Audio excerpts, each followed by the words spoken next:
ভাঙা খুবই বিপজ্জনক। সাউন্ড সার্ভিসের সাথে যে লড়তে আসে তাদের দু পায়ের নিচে ফাঁক ফোড়ে হাওড়া ব্রিজ হয়ে যায়। মনে রাখবেন বন্ধুরা, সাউন্ড সার্ভিস হলো সেই ভয়ানক বাদশা যার সামনে কেউ লড়তে আসলে ভিতরের ক্লাস বাইরের ট্যাঙ্ক দুটোই ভিজে যায়। তাই বলছি বন্ধুরা, সাউন্ড সার্ভিসের সামনে থেকে দূরে থাকুন আর অন্যজনদেরও দূরে রাখুন। আর বেশি ভাত না বকে চলুন এবার শুরু করি।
अरे भाई कमाल हो गया, कमाल हो गया।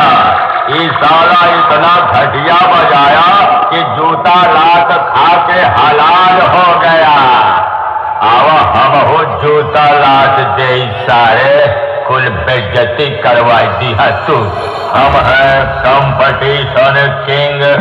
সাউন্ড সার্ভিস প্রেজেন্ট বাঁকুড়া থেকে দিনু ভাই মিউজিক প্রোডাকশন কুন্দা থেকে।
पहले गांव गांव चौकीदार पहरा देते रहे, कहत रहे जागते रहो, जागते रहो, जागते रहो।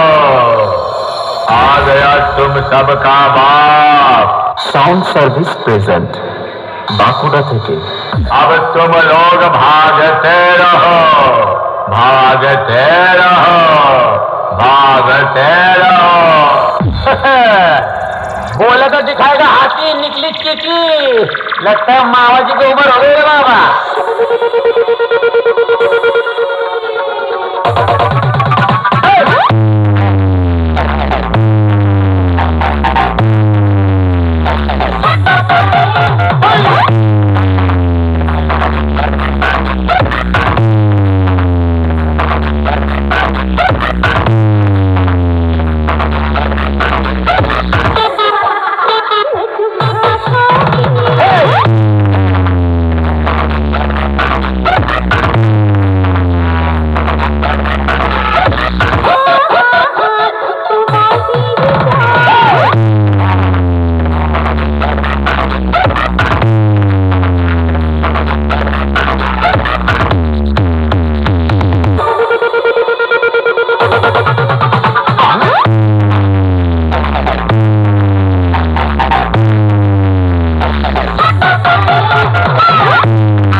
সাউন্ড সার্ভিস প্রেজেন্ট বাঁকুড়া থেকে। দিনু ভাই মিউজিক প্রোডাকশন, কুন্দ থেকে।